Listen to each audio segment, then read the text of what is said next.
pacientes no es transmitida por vía aérea, que tiene una fuente de contagio y es precisamente no había acueducto, no había alcantarillado.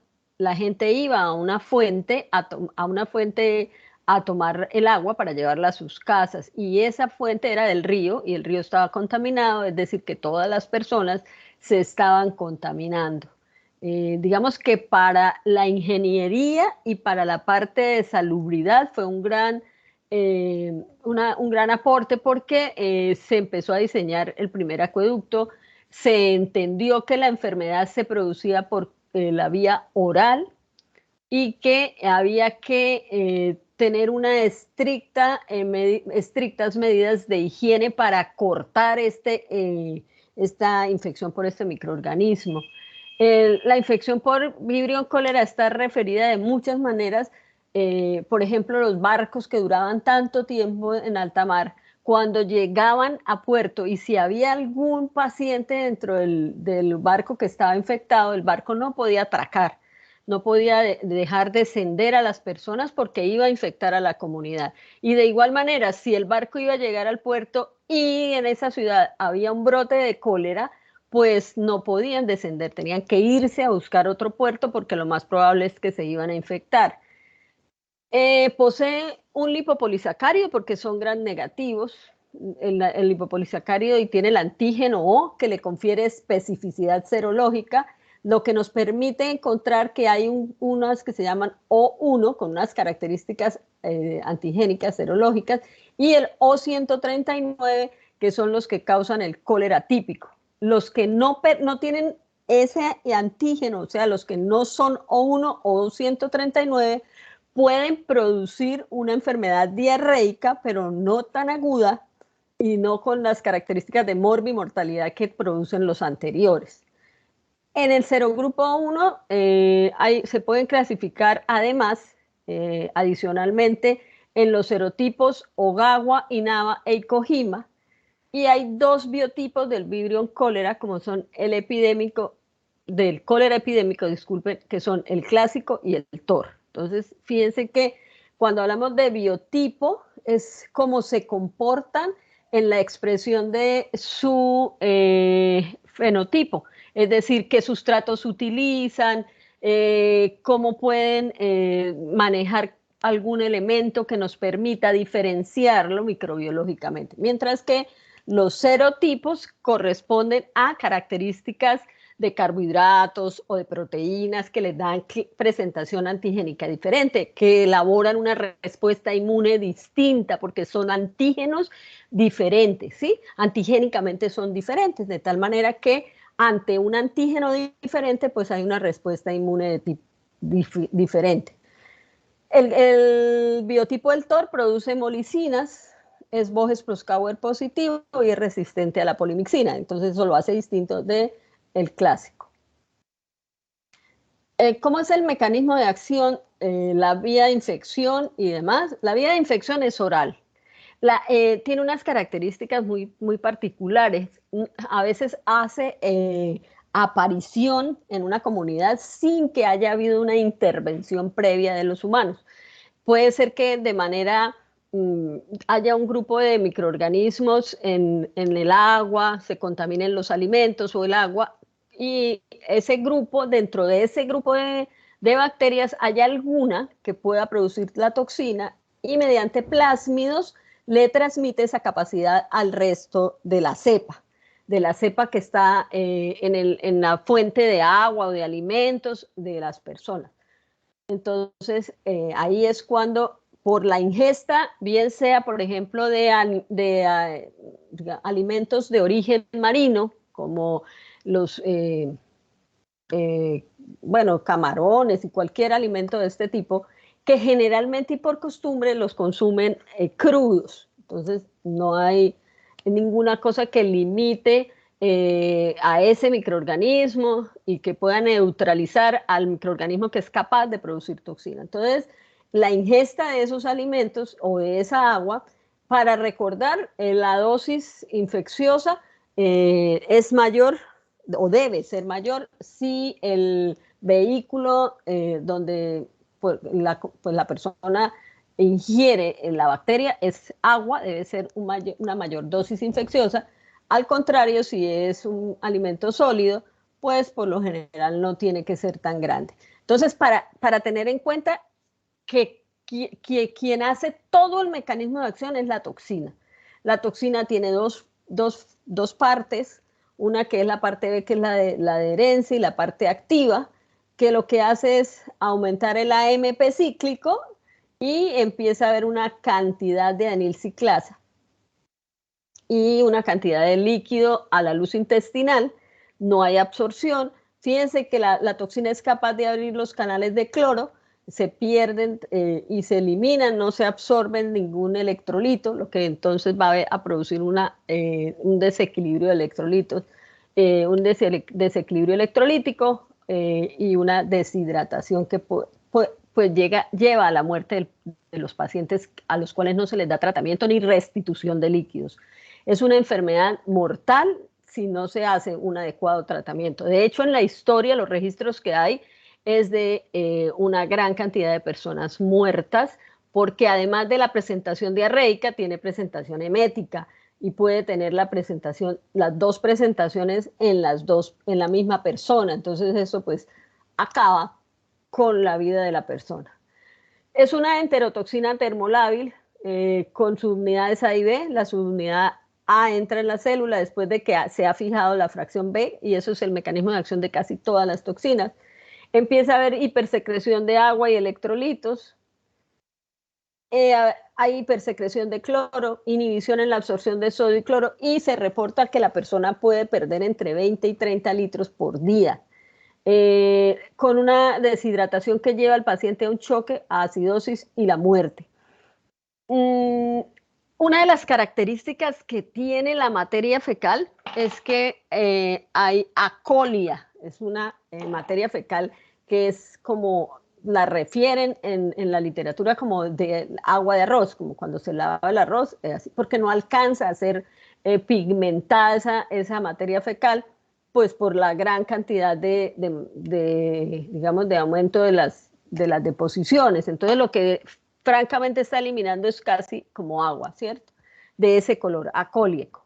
Entonces es como la característica de la materia fecal. Es una materia fecal que no tiene polimorfonucleares, que no tiene hematíes, porque la bacteria no ingresa al enterocito. Quien hace todo el mecanismo de acción es la toxina, como ya la vimos en la anterior imagen.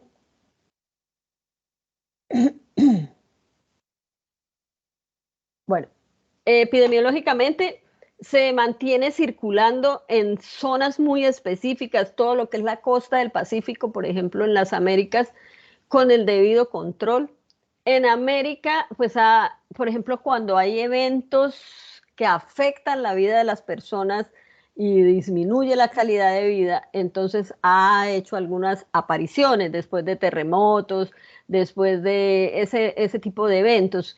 En América, en el anterior terremoto de Haití, no en este último de este año, sino en el anterior, las personas que fueron a ayudar a rescatar a sobrevivientes y cadáveres, parece que construyeron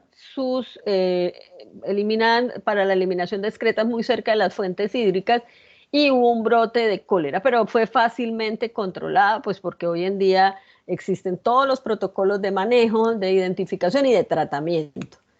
El Vibrio cólera O1 y el O139 son los de mayor potencial pandémico, ¿sí? Pero permanecen de forma endémica. O sea, hay regiones, por ejemplo, en Perú, en Ecuador, en esos países es donde con mayor frecuencia hacen brotes de aparición. Y últimamente, una enfermedad que se creía controlada, pero sabemos que las bacterias son capaces de hacer ese cambio de información por plásmidos y demás, incluso por IPAs, que son las islas de patogenicidad. También se ha encontrado que está referenciado con eso la capacidad de empezar a producir toxinas. Es una enfermedad que a veces hace apariciones, hace todo su ciclo de manifestaciones clínicas. La otra cosa que se debe tener en cuenta es que las personas que viven en las zonas endémicas presentan menos susceptibilidad a reinfecciones con este tipo de microorganismos capaces de producir la toxina. No así las personas que viajan a esas zonas, que son de mayor susceptibilidad porque no tienen ninguna forma de defensa formada y entonces pues están, digamos que más expuestos a la presentación de estas infecciones. Pueden completar ciclos sin intervención humana, es decir, ellos hacen apariciones, la bacteria circula en las zonas donde es endémica, pero el problema es la aparición de las cepas capaces de producir toxina. Las tasas de ataque en humanos son altas y las que no han tenido contacto previo, las personas son las que con mayor frecuencia pueden sufrir las presentaciones clínicas más graves de la enfermedad. El vibrio cólera solo es patógeno para humanos, entonces no se ha encontrado que sea, digamos, capaz de infectar a otros grupos de animales o a otro tipo de seres con las mismas características de temperatura y demás. La acidez gástrica sí otorga cierto tipo de protección, pero es capaz de pasar a través de la acidez gástrica por la protección que le da el vehículo en el cual se moviliza, o sea, el bolo alimenticio, que acuérdense que el sólido actúa como un tampón, aumenta el pH y se pierde esa protección. No es invasiva, no alcanza torrente sanguíneo, permanece en intestino, se multiplica en las microvellosidades y produce es endotóxico porque acuérdense que el lipopolisacárido, pues al adherirse al enterocito produce inflamación y demás, y luego pues produce la endotoxina. El Vibrio cólera O1 es el que produce cólera epidémico, que puede ser en algunos pacientes asintomática o producir en otros la forma más grave de la infección. Eso depende del tamaño y la dosis del inóculo y si la persona ya tenía una forma de inmunidad que la pueda proteger en parte frente a este tipo de infecciones. El biotipo del TORS, que en un 75% puede ser asintomático y 60% el biotipo clásico, digamos que son asintomáticas. Y está el otro, que es el Vibrio cólera O139 o Bengal, que fue identificado en la región de Bengal de la India en el año 1992, lo que quiere decir que tampoco es tan viejo la presencia de ese biotipo, ¿sí? Pues hubo una epidemia de cólera, digamos que donde hacen todavía apariciones ese tipo de epidemias que se creían controladas, pues por tratamientos y por salubridad en los países de mayor población en el mundo, porque hay hacinamiento, porque hay ciudades donde hay una población muy grande y probablemente no toda la población de las ciudades tiene acceso a acueducto, alcantarillado, y entonces eso pues hace que la persona pueda estar expuesta a procesos infecciosos como este, entre otro tipo de enfermedades que se puedan presentar. Se encontró que había pues todas las manifestaciones clínicas propias de lo que se conoce como el cólera, pero que al hacer la identificación antigénica se encontró que no tenía una respuesta frente a los antisueros que se le estaban, con los cuales estaba haciendo las pruebas, de manera que se hizo una identificación y se encontró pues que es un serotipo distinto. Entonces, los dos que puedan producir lo que nosotros conocemos como cólera son el Vibrio cólera O1 y el Vibrio cólera O139, mientras que los que no pertenecen antigénicamente a ninguno de estos dos grupos no se ha encontrado que sean capaces de producir toxina. Probablemente no tienen un sitio de unión a los plásmidos que son capaces de generar ese cambio en las cepas, pero sí pueden producir gastroenteritis, lesiones de heridas y en algunos pacientes con algún compromiso del sistema inmune pueden generar la producción de bacteremias y entonces aquí ya pues las condiciones se pueden complicar. Hay otras especies del mismo género que son el Vibrio mimicus, parecido al Vibrio cólera no O1, Y el parahemolíticos, que generalmente se encuentra y se aísla en comidas de mar, de origen marino, que pueden producir enteritis e infección en heridas, en los ojos y en los oídos, en personas que van a nadar en estas aguas. Y está el vulníficos, que produce sepsis, infección de heridas, que puede ser mortal en el paciente. Fuente de infección pueden ser las ostras contaminadas, y generalmente los cuadros son más complicados, más agudos y más graves en pacientes con enfermedad hepática. Entonces tienen ese factor de riesgo, entran en contacto con la bacteria por la ingesta de alimentos donde vienen estas bacterias, y pues los cuadros se complican en este tipo de pacientes. Está el alginolíticos, que infecta los oídos de nadadores, y fluvialis, que causa gastroenteritis. Y si miramos, todos tienen relación, o sea, el contacto de los seres humanos con la bacteria y la generación de infección y enfermedad. El vehículo generalmente es algo que, o el agua directamente, o alimentos que salen de este tipo de aguas.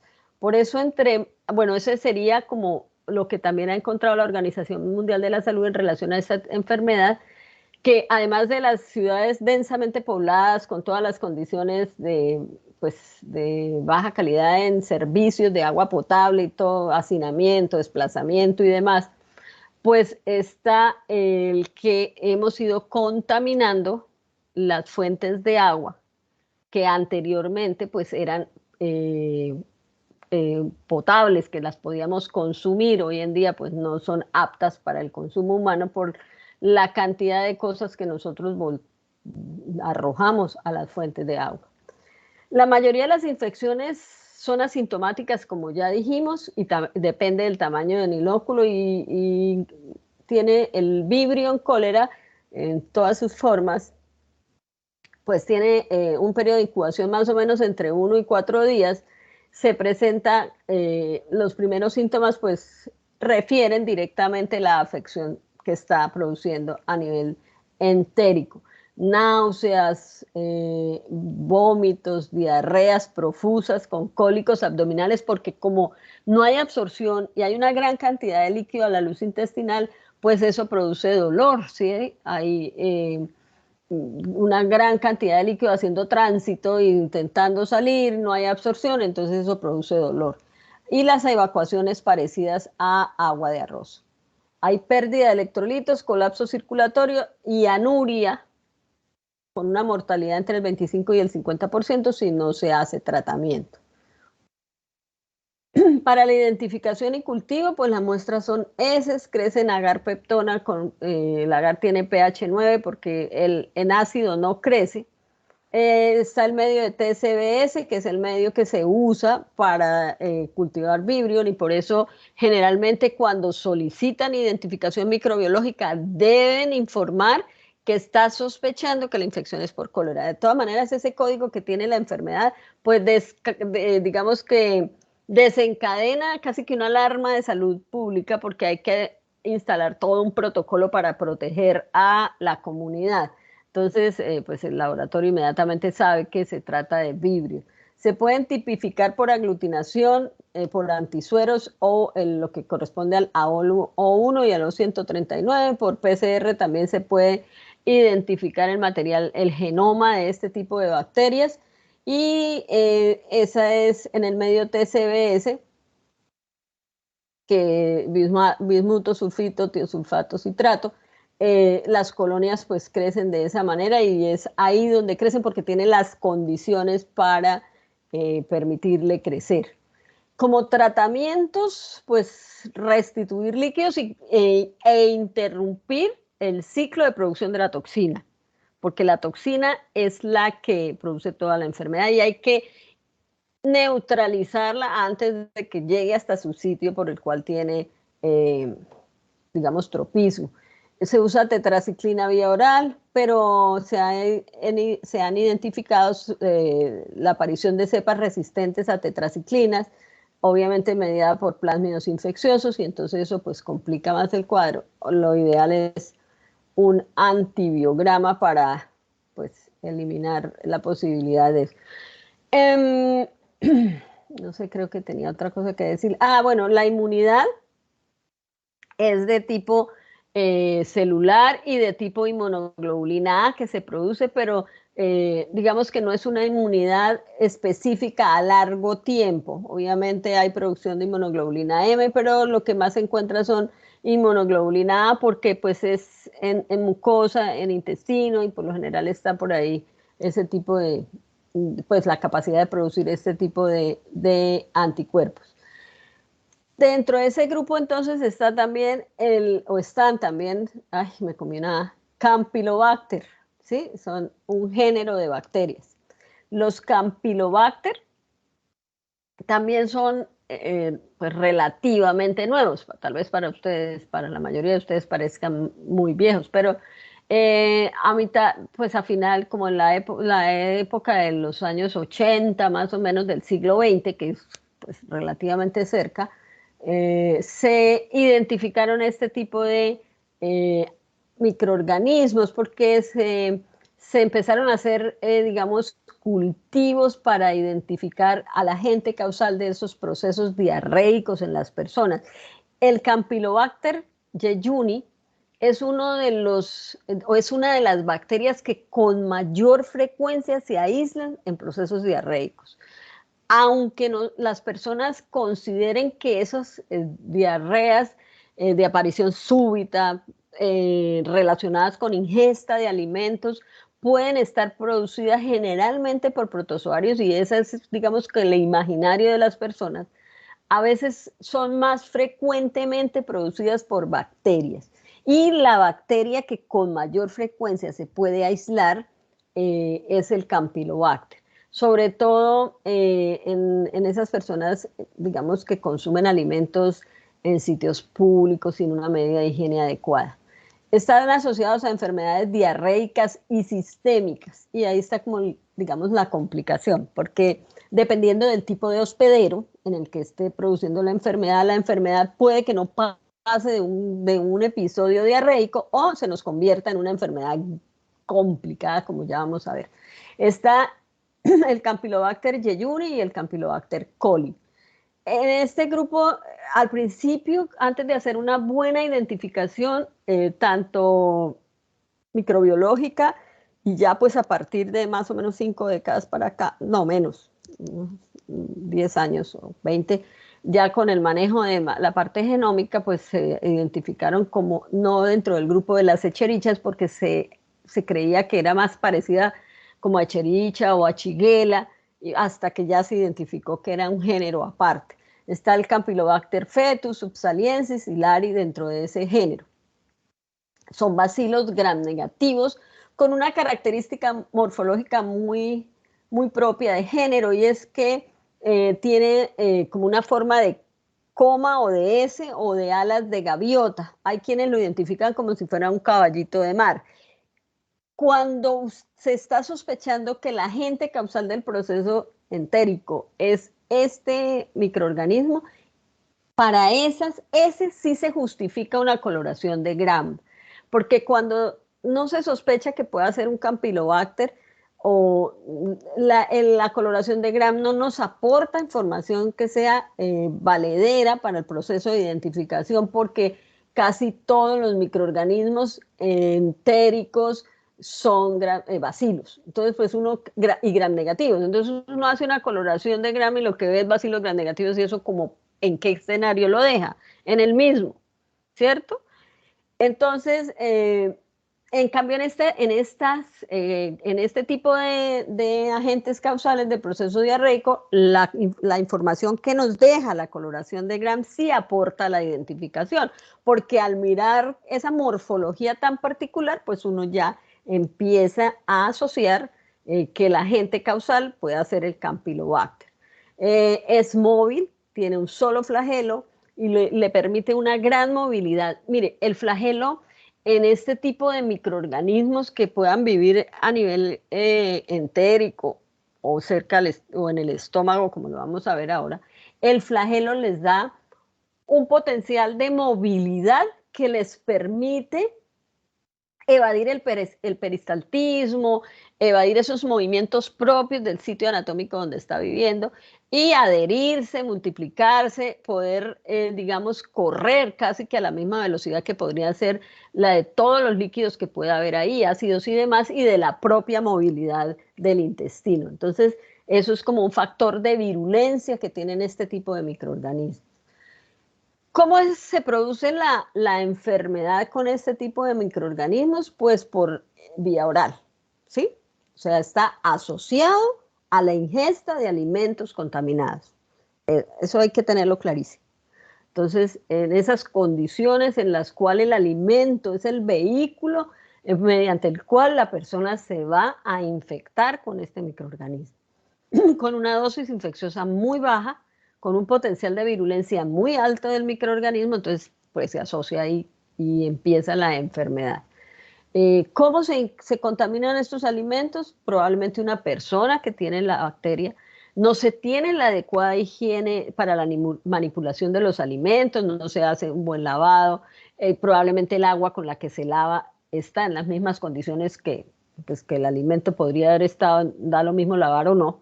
Entonces, o se dejan expuestas a la posibilidad de contacto con bacterias, no se hace cadena de frío, no se cuida todas esas circunstancias en las cuales se debe proteger la salud y la integridad de la comunidad.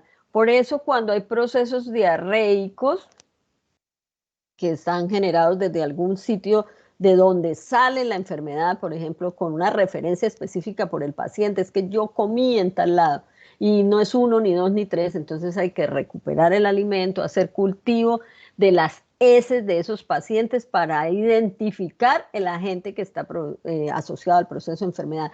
Porque aquí hay que mirar si no es una shigella, porque si recordamos nosotros la shigella, también tiene esa característica, es capaz de producir, de generar mejor enfermedad en pacientes por la ingesta de alimentos que son el vehículo mediante el cual tiene contacto con la bacteria. Sobre todo que, por ejemplo, en el caso de las shigella, nosotros los seres humanos somos el hábitat de este tipo de microorganismos. Entonces, por eso es que se mantiene entre los seres humanos de esa manera. Lo mismo el Campylobacter y afecta a la comunidad. Se multiplican en el intestino delgado, invaden epitelio, producen inflamación y esas heces que son producidas por la acción del Campylobacter son heces con leucocitos y con hematíes. ¿Por qué? Porque invade el enterocito, afecta directamente y puede alcanzar el torrente sanguíneo generando un cuadro clínico parecido al de la fiebre entérica, el que produce la salmonela, ¿se acuerdan? Entonces puede hacer bacteremias con picos febriles altos y demás, o sea, puede producir un cuadro clínico parecido al de la fiebre entérica. Pues hay que hacer una identificación, una diferenciación, cultivándolo o acuérdense que existen las identificaciones del genoma, lo que son el FilmArray y todo eso que tienen genoma para identificar, pues tienen pruebas para diferenciar e identificar a más o menos 22 microorganismos asociados a este tipo de procesos infecciosos. La dosis infectante es baja, entonces no se necesita una gran cantidad de bacterias. Las características del dolor, empieza como con un dolor cólico bajo, y empieza a irradiarse y a producir pues ya dolor más claro, y por eso se confunde a veces con digamos, la enfermedad, las manifestaciones clínicas producidas por la shigella. Son más frecuentemente asociados al consumo de leche, a alimentos cárnicos de tipo pues de aves y sobre todo mal cocidas, y volvemos como a lo mismo. El ideal es hacer un buen, digamos, dejar que el alimento llegue hasta la temperatura en la cual pierde la viabilidad la bacteria. Ese sería el ideal, pero a veces pues la gente le gusta la comida no muy cocida, o digamos que por costumbres que no eran nuestras, de nuestra región, pues ahora consumimos alimentos crudos, como los sushis y todo ese tipo eh, de, de entradas con atún crudo y bueno, una cantidad de cosas. Y además de que el vehículo puede ser este tipo de alimentos, entonces pacientes infectados, digamos, que manipulan comidas, que preparan comidas, que no tienen la adecuada higiene antes de empezar su trabajo de ese tipo, pues puedan llevar la bacteria hasta el alimento. ¿Qué van a encontrar ustedes en el paciente? Pueden producir enteritis y enterocolitis, o sea, puede afectar directamente todo el intestino. Produce un dolor abdominal tipo cólico, diarrea, que puede ser macroscópicamente sanguinolenta, cefalea, malestar y fiebre. Generalmente es autolimitada, más o menos entre 5 y 8 días, se puede prolongar.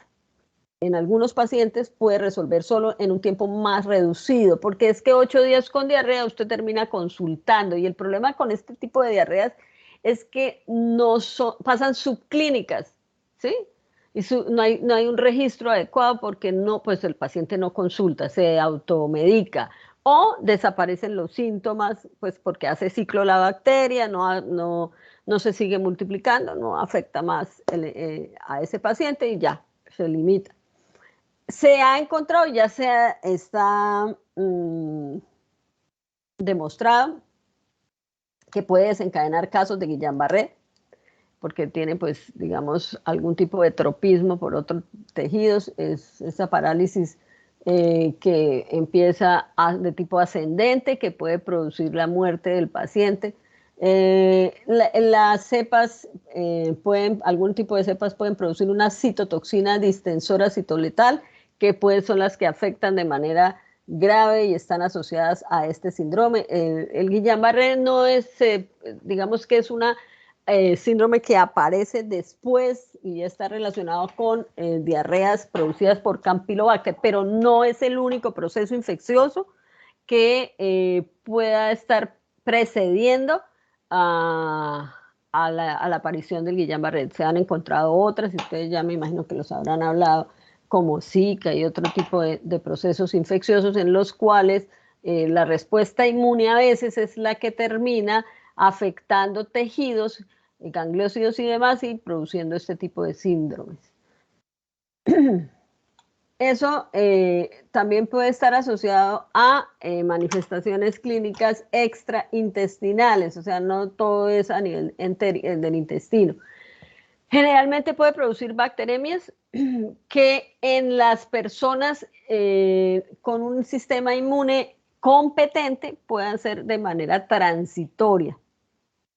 Hacen una aparición, pero la bacteria pues termina pues perdiendo viabilidad y no es permanente la bacteremia. No así en las personas con VIH-Sida y en ellos sí hace unos cuadros complicados de bacteremia.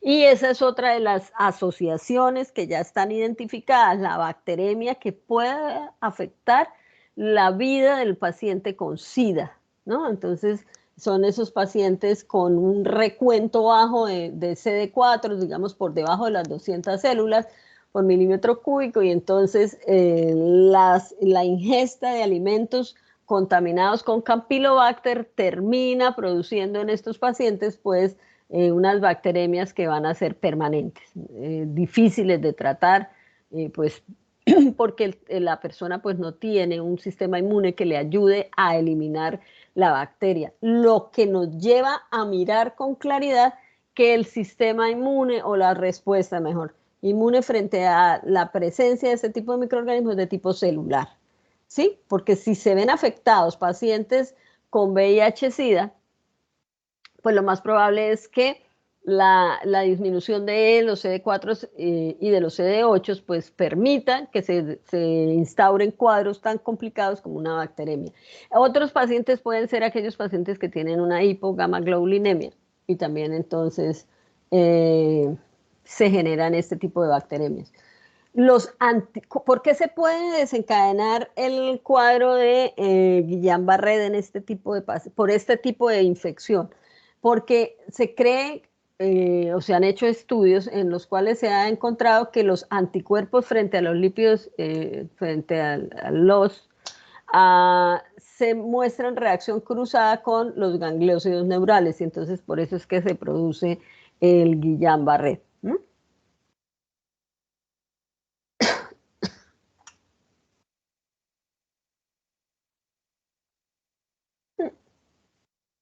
Bueno, ¿cómo se hace el diagnóstico?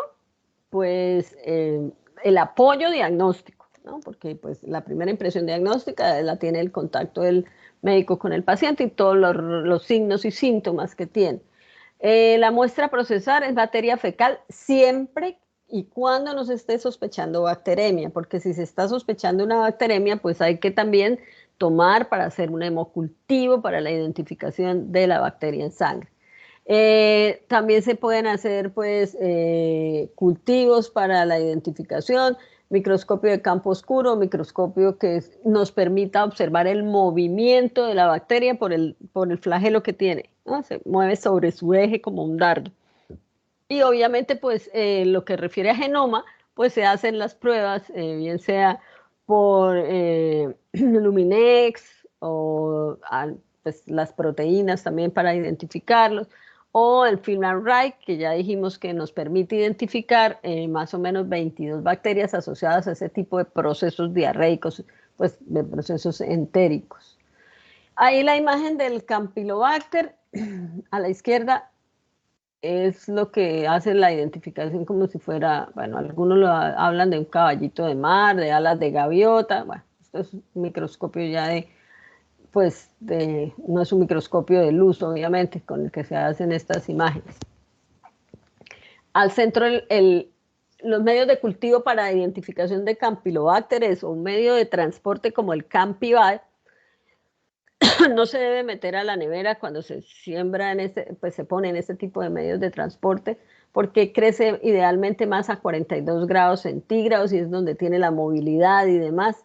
Se usa el medio de skid row, que es un medio que le da los sustratos que necesita, o sea que también tiene requerimientos propios, exigencias pues propias de género y especie por las condiciones que necesita para poder multiplicarse y poder, pues, digamos que hacerse toda la identificación. Aquí un algoritmo para que ustedes, no sé si se lo coloco así se vea más. A ver, vamos a ver.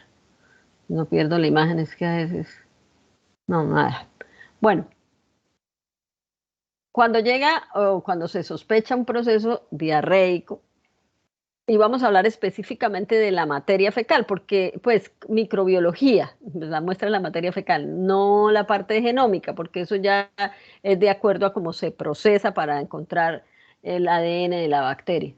En un paciente, digamos que está hospitalizado y se encuentra que después de un tiempo de hospitalizado y que se le está dando una terapia de antibióticos y empieza a presentar diarreas, pues generalmente la impresión que uno debe tener en ese sentido es que la infección puede estar generada por el Clostridium difficile, porque el Clostridium difficile en ese tipo de pacientes casi que actúa como un oportunista, es decir, hay una disrupción del bioma, o sea, de la cantidad de bacterias propias de la microbiota intestinal, y cuando se altera esta microbiota, pues aumenta el Clostridium difficile y empieza a producir diarreas.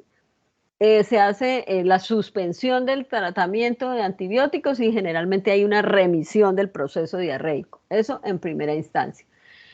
¿Qué otra cosa se debe tener en cuenta con esa materia fecal y que es más rápido, más fácil? Pues un coprológico, ¿cierto?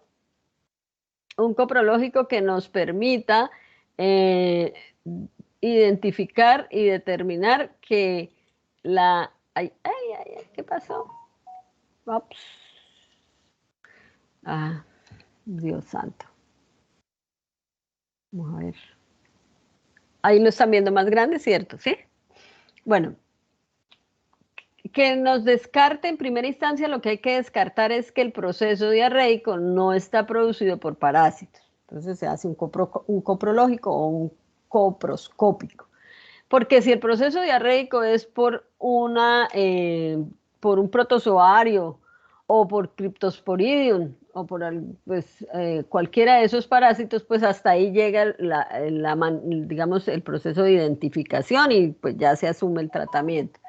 En caso contrario, que se descarte que el agente causal del proceso diarreico pues no es un parásito, sino ya, bueno, y también, por ejemplo, cuando se hace el coproscópico, por los resultados de azúcares reductores, de pues el pH y todo eso, se puede ir como formando la idea si es un virus o no, o es una bacteria que pueda estar produciendo manejo inadecuado de las disacaridasas. Entonces, esos son con pH ácido, porque no son capaces de desdoblar disacaridasas, lactosa, sacarosa y demás. Cuando se descarta que sea un virus o un parásito, entonces generalmente solicitan un coprocultivo.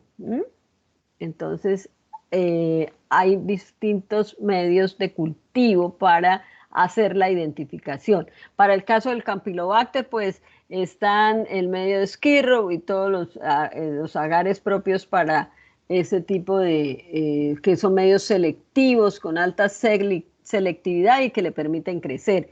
Si estamos sospechando de una infección por la Escherichia coli O157, que es la que está asociada a la producción del síndrome urémico, pues entonces pues medios diferenciales y selectivos como McConkey o cualquiera de esos medios. En el caso de Shigella, pues entonces está el medio Shigella SS y el XLD o el DSA, que nos permite la identificación microbiológica, que crezca la bacteria, porque además de esto hay que hacer baterías bioquímicas de identificación, ¿no? Para hablar de género y de especie. Y obviamente eso va complementado con un antibiograma. Eso nos permite hacer la identificación. Hay medios líquidos para la identificación de algún otro tipo de bacterias, son medios enriquecidos líquidos que nos permiten llegar a la identificación del agente causal del proceso diarreico.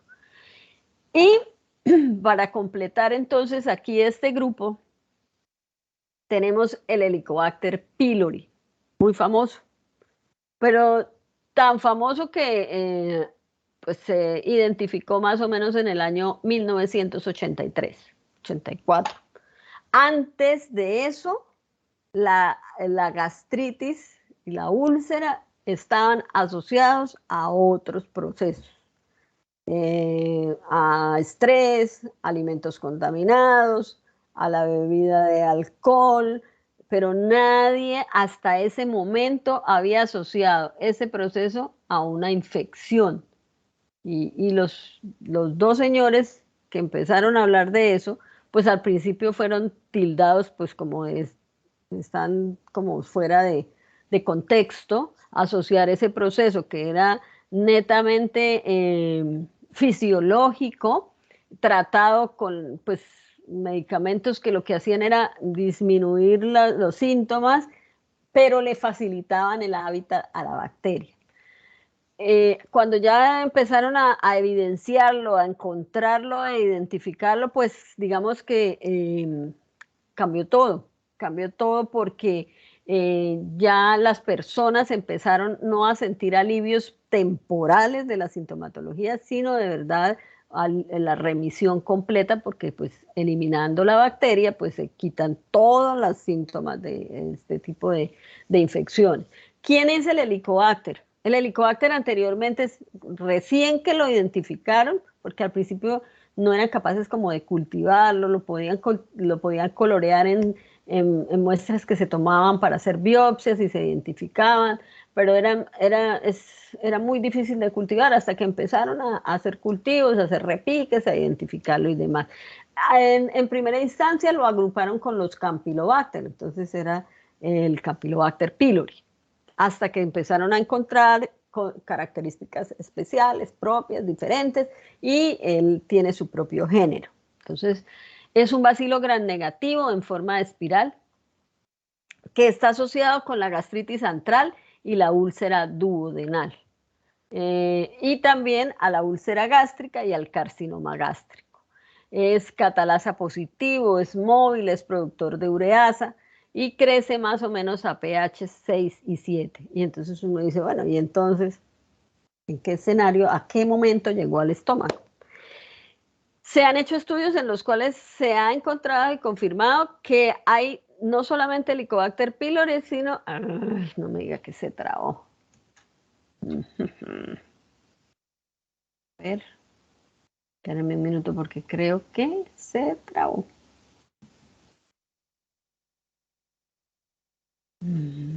Bueno, no se ha movido de ahí la presentación. ¿Qué características tiene? Pues es, digamos, tiene flagelo. Entonces, eso nos deja frente a un microorganismo que es capaz de moverse no a la luz del estómago, porque ahí el pH es supremamente ácido, pero sí entre la mucosa del estómago. Entonces, ahí es capaz de moverse y ahora me dejó bloqueada. Oh, por Dios. Por eso es que no me gusta ponerlo en presentación.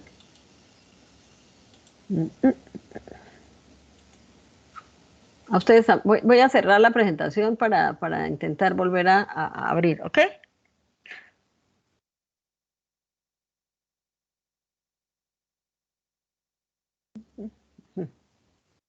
Bueno,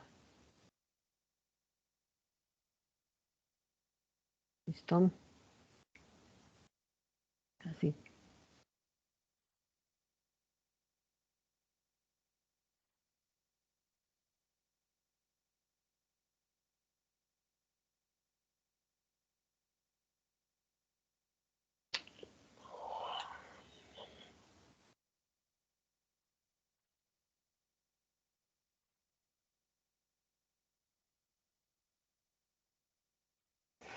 Ay, Dios.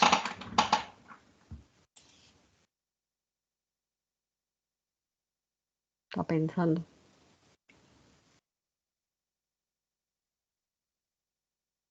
Bueno, la forma digamos, la vía de infección es la vía oral fecal. En países en vía de desarrollo, pues incluso hasta los niños tienen infección por Helicobacter pylori por la calidad del agua y de los alimentos. Muchas digamos, de las aguas pueden estar contaminadas y esa es la forma como se puede entrar en contacto con el microorganismo. Se habla de que en el mundo más del 60% de las personas pueden haber tenido contacto con este tipo de microorganismos y muchas de esas personas mantienen la infección de manera crónica a lo largo de toda su vida, sin que pues desaparezcan hay recidivas y reapariciones del proceso infeccioso. Entonces, pues se convierte, digamos que, en un cuadro complicado. Ya pues se ha determinado digamos, la relación entre el proceso infeccioso por este microorganismo y el carcinoma gástrico. Digamos que desde el descubrimiento del Helicobacter pylori y sus efectos en la patología gástrica, se ha esclarecido que el estómago tiene un sistema inmunitario inherente, complejo y elaborado, que le permite protegerse, puede responder frente digamos, a la afección producida por distintos tipos de microorganismos. A ciertos microorganismos patógenos como el Helicobacter pylori abarca una interrelación extensa entre los componentes innatos, o sea, las células dendríticas, las células epiteliales y los neutrófilos y macrófagos, y los del sistema adaptativo, que son los linfocitos B y T. Hay una respuesta de linfocitos T colaboradores, las células TH y THRG, que se han estudiado de manera extensa y tienen una relación en la respuesta inmune, en la función importante, digamos, en toda la parte de fisiología gástrica, que está relacionada desde la secreción gástrica hasta el recambio de células epiteliales a través de la producción de diversas citocinas, y de manera que esta sería como la forma de inmunidad y de respuesta inmune a nivel gástrico. Es muy complejo lo que corresponde a la forma de respuesta inmune. Pero se ha encontrado además que hay unas bacterias que pueden estar mm, no como se veía antes, que era un tejido que se pensaba que carecía de microorganismos porque pues tiene un pH altamente adverso, como es lo que es el pH ácido y la pepsina. Pero se ha encontrado que hay microorganismos, comunidades bacterianas que puedan vivir ahí, que se puedan adaptar, y de hecho se cree que hospeda a ese tipo de microorganismos, o se cree, no, se ha confirmado, como algunos filotipos de bacterias que puedan soportar y tolerar este tipo de ambientes, conocidos también como microbiota propia del estómago, lo cual hace 40 o 50 años era una cosa imposible de pensar. El marco del microbioma ha recibido mucha atención a la luz de la importancia en la salud y la enfermedad del ser humano. Entender todo lo que pasa a nivel gastrointestinal nos permite entender qué parte de la respuesta inmune y de las, digamos, de la forma de salud está generada desde el intestino, y pues a nivel, pues no solo del intestino, sino del estómago. Esa forma de respuesta inmune y todos los procesos de maduración y demás se generan desde el intestino y del equilibrio de la microbiota que pueda tener. Y fíjense que incluso desde la microbiota del estómago. No se ha encontrado en sí la importancia general del microbioma gástrico, como sí ya hemos evidenciado lo que corresponde a la microbioma del intestino, y la relación que tenga directamente con la patología gástrica, pero probablemente la alteración de la homeostasis de los microorganismos tendrá una participación muy importante en las enfermedades como lo que es la gastritis, el cáncer gástrico y la úlcera duodenal, ¿no? Entonces hay que tener la mirada clara ahí. ¿Cómo, para qué sirvió identificar a este microorganismo, entre otras cosas? En los países donde ha habido una disminución de la gastritis, tanto aguda como crónica, y del carcinoma gástrico, pues cómo empezaron a poder hacer estos procesos, porque pues ya se tiene una directa relación que la ingesta de alimentos y de aguas contaminadas es el factor generador. Entonces se ha prestado mayor atención a este tipo de cuidados de prevención de la enfermedad, ¿sí? Tanto de la parte, digamos, de la gastritis y demás, como ya lo que es el carcinoma, un seguimiento a estos tipos de sintomatologías, porque anteriormente pues la gente lo que hacía era automedicarse, o solamente se trataba la parte de sintomatología de la gastritis, pero no se hacía un tratamiento adecuado. La otra mirada que se ha tenido también es que no importa si el grupo etario al que pertenece el paciente es pues niños y adultos, adolescentes y adultos jóvenes, porque también pueden estar contaminados. Y si no se tiene el adecuado cuidado con ese grupo de personas, pues puede generar un proceso que puede terminar en un carcinoma gástrico. Colombia tiene, el carcinoma gástrico es uno de los cánceres más agresivos y con más letalidad de los que pues, se han identificado. Colombia tiene una alta incidencia de cáncer gástrico, probablemente porque no se hace digamos, la debida prevención de la posibilidad de este tipo de infecciones.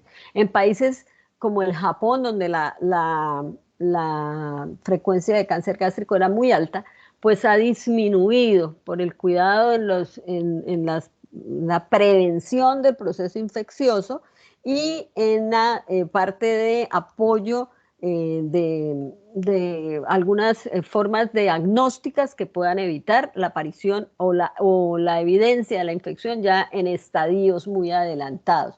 Entonces, endoscopias a edades de los 35, 40 años y no a los 60, cuando ya la persona puede estar pues en un estadio grave y complicado. El pH de la luz gástrica pues no es donde crece el Helicobacter pylori. El moco gástrico amortigua el pH gástrico y ahí casi circula, es del lado epitelial, donde el pH es casi de 7,4. Pero además él se hace su microambiente porque puede producir una proteasa que modifica el moco gástrico. Entonces, produce una ureasa que va a modificar. Ahí está, esa es la morfología del Helicobacter pylori. Mire que tiene factores de virulencia. ¿Cuál es el flagelo? ¿Para qué le sirve el flagelo? Para moverse y se mueve rapidísimo por todo el tejido, lo que le ayuda a evitar pues esas cascadas que caen ahí de líquidos y de ácidos y demás. Además tiene adhesinas para nosotros ya sabemos que lo primero que tiene que hacer la bacteria es adherirse. ¿Sí? Es un gram negativo, la adhesina está pegada, unida a la pared, entonces eso le permite poder adherirse, produce inflamación porque las adhesinas son endotóxicas, pero además, como si todo eso fuera poco, entonces él produce una potente ureasa que metaboliza la urea y amortigua el ácido gástrico. La movilidad debido a los flagelos polares y revestidos le permite moverse. Y ahí hay una imagen de cómo el amoníaco neutraliza el ácido, porque ya pues lo produjo con la acción de la ureasa, y va afectando pues el epitelio gástrico. Tanto la citotoxina que produce como las adhesinas son capaces de afectar y producir atrofia gástrica. Entonces, eso es como la génesis posible de un cáncer gástrico, como ya hemos ido como hilvanando en la idea. La motilidad ayuda a los microorganismos a permanecer en la capa de mucina. La actividad de la ureasa pues es tóxica, produce amonio, cambia el pH gástrico, neutraliza el nitrógeno, bueno, todo eso y puede dañar la mucosa por la acción de sus toxinas y los lipopolisacáridos, produce inflamación, el amonio producido lesiona las células, se daña la capa, se producen las úlceras, viene el dolor y todo lo demás que ya sabemos. Se produce inflamación del epitelio, infiltrados de polimorfonucleares, y citoquinas, interleuquinas, factor de necrosis tumoral, bueno, todo lo de la respuesta inmune y los macrófagos, ¿qué es lo que hacen? Y las células de la defensa, degranular a donde ellos consideran que deben hacerlo porque están los microorganismos. Entonces, eso aumenta las manifestaciones clínicas porque aumenta el daño sobre el tejido donde está la bacteria. Hay mononucleares, hay destrucción de epitelio, atrofia glandular, por eso se considera un factor de riesgo para el cáncer gástrico. ¿Qué van a encontrar? ¿Cuál va a ser el motivo de consulta de su paciente? Entonces, un paciente que llega con náuseas, con dolor epigástrico, con vómito y probablemente con fiebre. Tiene un episodio que puede ser agudo y en otros pacientes, ya los mayores, los adultos mayores y demás, puede ser un episodio crónico. Ese episodio agudo puede durar menos de una semana y es lo que se considera como una gastritis primaria. ¿Qué se hacía anteriormente? Pues darle algo que le neutralizara ese dolor y ese ardor que podía sufrir. Pero resulta que eso lo que hace es aumentar el pH. ¿Y qué es lo que sucede con el pH alto? Por encima de 6, pues que a la bacteria lo favorece. Entonces, fíjese cómo el ciclo se sigue manteniendo ahí o se mantenía. Hoy en día eso es parte del tratamiento, pero con antibióticos. Puede producir úlcera duodenal, úlcera gástrica y puede ser un habitante que va a permanecer toda la vida en el paciente. Tiene factores de virulencia distintos y van a trabajar a distintos o en distintos sitios del estómago. En el lumen del estómago, el factor de virulencia que afecta a ese tejido es el flagelo y la ureasa. Entonces ya vimos cómo y por qué. A nivel de la capa de mucina, pues las adhesinas a mucina, porque lo primero que tiene que hacer la bacteria es adherirse. A nivel del epitelio gástrico en sí ya produce varias toxinas, que son la toxina BACA, que es la toxina vacuolante, entonces produce vacuolas, daña el tejido y termina rompiéndose, por decirlo de alguna manera. El lipopolisacárido, que ya dijimos que era endotóxico, la ureasa y la proteína CA, que también va a afectar directamente el tejido. O sea que tiene un paquete de enzimas y toxinas grande, que por eso lo hace de mayor potencial de virulencia. La toxina BACA afecta linfocitos del tipo CD4 y CD8 y macrófagos. Entonces va como a inhibir la respuesta inmune adecuada. Entonces fíjense que si uno lo mira, es un microorganismo con un gran potencial de virulencia, ¿cierto? Es un microorganismo que tiene todo un mecanismo para poder aprovechar el tejido y afectarlo. O sea, todo el proceso de gastritis, duodenal, pues, perdón, de infección a nivel de estómago y demás, y de afección del tejido, no solo en el estómago, sino en el duodeno, porque se parecen las primeras partes del tejido del duodeno a las del estómago. Entonces, tiene cómo y con qué la bacteria, y además pues se va a mantener ahí multiplicándose y demás.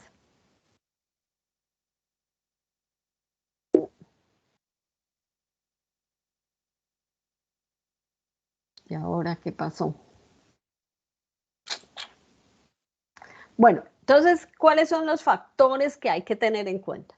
En relación a los factores bacterianos está su estructura, porque ya dijimos que es un bacilo con flagelos y que los flagelos le permiten la movilidad. Bueno, ya eso lo tenemos claro. Las adhesinas, porque tienen que, pues, obviamente unirse a ese sitio de recepción o ese receptor específico que tienen para adherirse ahí. Las produce porinas, entonces va a dañar las células y todas las enzimas que ya vimos, ureasa, BACA, GA, etc. En referencia a los factores del hospedador, la duración que pueda tener el proceso infeccioso, el sitio donde está creciendo, que es que ahí pues imagínense ustedes que van a perder la protección del pH, el tejido queda expuesto y además la respuesta inflamatoria, porque se cree que dependiendo del tipo de respuesta y de los mediadores de la respuesta inflamatoria, pues se ha encontrado una directa relación con la magnitud de los síntomas en las personas y se cree que tiene un componente genético, porque hay personas que nunca en la vida sufren de procesos infecciosos por Helicobacter pylori. También se ha encontrado pues en otros estudios relación con el tipo de alimentación que tiene la persona. Si puede ser, digamos, el vehículo que le pueda facilitar el ambiente a la bacteria, además de que la bacteria tiene cómo hacerse el ambiente, ¿cierto? No es que ella no sea capaz. Y todo eso pues va a generar gastritis crónica, úlcera péptica, neoplasias, porque pues se une a tejidos linfáticos, pues unión a mucosas y demás, lo que se considera como MALT a nivel gástrico y termina en un cáncer gástrico. La otra cosa es que a la persona no se le o no hay una buena información en la población. Porque la gente todavía, hay muchas personas que asocian ese dolor, ese ardor a, a estrés, a bebidas alcohólicas. Eso lo que hace es que esos momentos y esos alimentos lo que hacen es exacerbar la sintomatología que está producida por la bacteria, pero no son los factores generadores de por sí de esa sintomatología y no consultan cuando digamos, podría ser el proceso en su momento primario y podría ser más fácil el tratamiento, ¿cierto? Norte de Santander, tiene una alta incidencia de cáncer gástrico, probablemente porque los alimentos que consumimos en la región puedan ser vehículos y el agua que consumimos, vehículos de este tipo pues para poder ingresar este tipo de microorganismos, lo mismo que Boyacá y demás. Antes lo asociaban pues al consumo de bebidas alcohólicas. Para el diagnóstico, pues el motivo de consulta, pues a veces pues todo lo que ya hemos hablado, debería haber como, digamos, campañas en su momento, así como se hacen para cáncer de seno, para cáncer, para cánceres a nivel de cuando están producidos por otro tipo por virus y demás, pues campañas para prevención debería hacerse también a este nivel. Lo que se hace generalmente es una endoscopia para tomar tejido, para evidenciar, pues mirar el estado, pues todo lo que es la patología del tejido y demás, pero también hacen pruebas para evidenciar que no haya pues ureasa. Se pone un sustrato para que accione la ureasa y dependiendo del cambio de color pues se determina si es positiva o no. Entonces eso ya se relaciona con la presencia de la bacteria generadora de ureasa.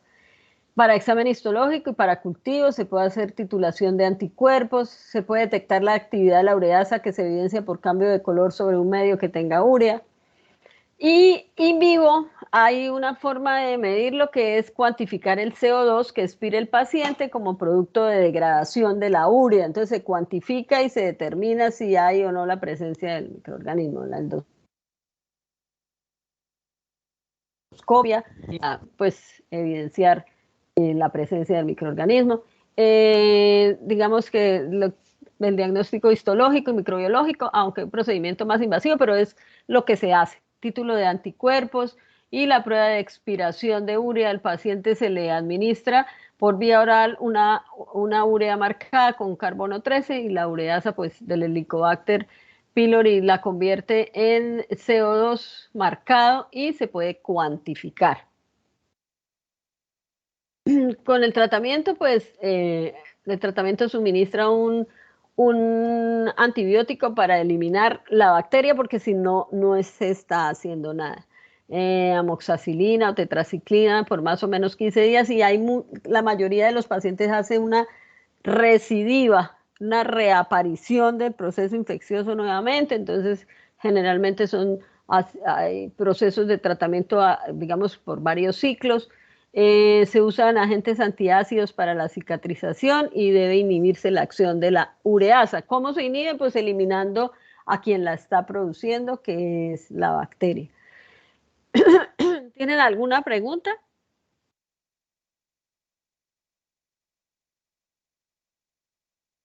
Bueno, entonces aquí ya nos quedaría ya para completar bacilos gram negativos. La próxima semana hacemos lo que es esto. Profe, Sí, dígame. profe, una pregunta. En los Vibrio cólera, el biotipo TOR Ya. tenía Ujú. una manera de diferenciarlo. ¿Era hemolicina? Es que no Ya lo voy, alcancé a apuntar. ya le digo, tranquilo. Listo, profe. Ahí, ¿ya lo está viendo? Sí, señora. Listo. Es Boges-Proskauer positivo. El Boges-Proskauer es una eh, prueba bioquímica que se hace para identificar elementos alcalinos que produce la bacteria con un sustrato, pues, como glucosa, ¿sí? Entonces, se hace para diferenciar microorganismos dentro de las pruebas bioquímicas que se hacen. Pero ahí que es lo fundamental que ustedes tienen que tener en claro, que existen dos biotipos, ¿sí?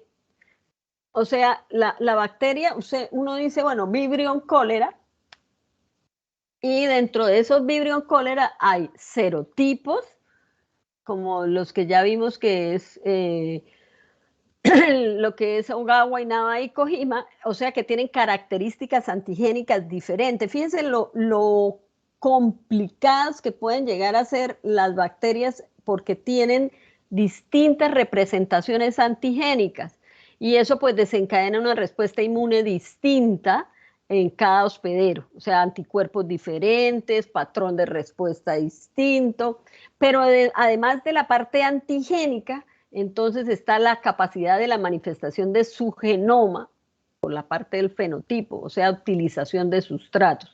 Y lo que ustedes tienen que, cuando ustedes oigan hablar de biotipo, entonces ustedes tienen que pensar, bueno, utiliza sustratos de distinta manera. Entonces, si hay dos biotipos, quiere decir que hay dos tipos de utilización de sustratos. Eso específicamente es lo que quiere decir, ¿sí? Entonces, el biotipo el TOR, pues produce hemolicinas. Entonces, ¿qué es lo que hacen las hemolicinas? Eso aumenta el daño porque puede producir daño de los glóbulos rojos, ¿cierto? Entonces puede aumentar digamos, el potencial de virulencia de esa cepa. Aunque también vimos que no todos producen una patología o síntomas. Algunos pasan, digamos, de manera subclínica.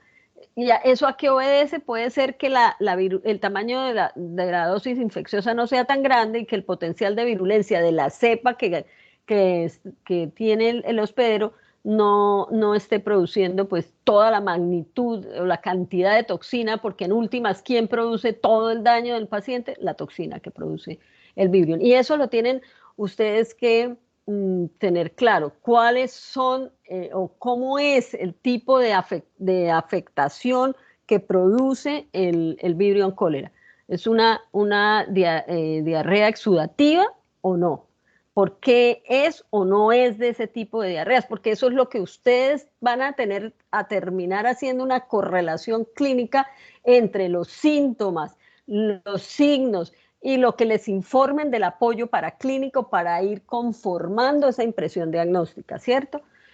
Porque aunque sea diarrea y emético, pues hay características propias, como que la materia fecal no tiene un pigmento, es alcohólica, y ya sabemos por qué, ¿cierto? Entonces ustedes empiezan a unir toda esa información que tienen para pensar y decidir cuál es el agente infeccioso que está ahí.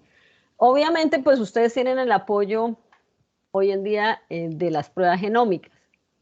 A las 6 horas le van a decir, mire, el agente ahí causal de todo el proceso, pues es el Vibrion cólera. Porque anteriormente pues tenían que esperar por lo menos 18 o 16 horas, ¿cierto? Para ver, claro que la clínica les ponía un panorama que ustedes ya conocen. Por eso es tan importante que tengan claro la sintomatología que produce cada microorganismo, porque la impresión diagnóstica la tiene es el médico. No, ningún otro profesional que le ayude, que lo acompañe, tiene esa información. ¿Listo? ¿Alguna otra pregunta?